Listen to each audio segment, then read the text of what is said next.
అందరికీ నమస్కారం అమ్మ. ఈరోజు మనం విద్యార్థులతో కలిసి సైన్స్ వేర్ చూడడానికి వెళ్ళాం. అక్కడ ఎన్నో కొత్త విషయాలను విద్యార్థులతో తెలుసుకున్నాం. విద్యార్థులందరూ సైన్స్ వేర్లో పాల్గొని చాలా మంచి ఇన్ఫర్మేషన్ ఇచ్చినారు. ఇది ఏదైనా అడవిలో ఉన్నప్పుడు టెంట్ వేసుకోకుండా ట్రీ పైనే హౌస్ ఏర్పాటు చేసుకునే విధానం. దీనివల్ల ఎటువంటి జంతువుల నుంచి ఏం ఆపద లేకుండా సేఫ్గా ఉంటుంది. తర్వాత ఇది వచ్చేసి ఒక ఇంజనీరింగ్ సలహాతో ఇల్లు ఎలా కట్టుకుంటే సేఫ్గా ఉంటుంది అనేది, ఇది కూడా ఎక్స్ప్లెయిన్ చేసుకుంటూ పోతే ఇంకా టైం ఎక్కువ అవుతుంది.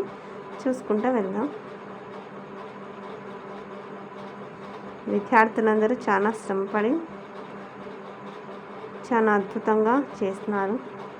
ప్రతిదీ ఎక్స్ప్లెయిన్ చేసుకుంటూ పోతూ ఉంటే వీడియోలు అనేటివి ఎక్కువ అయిపోతాయి.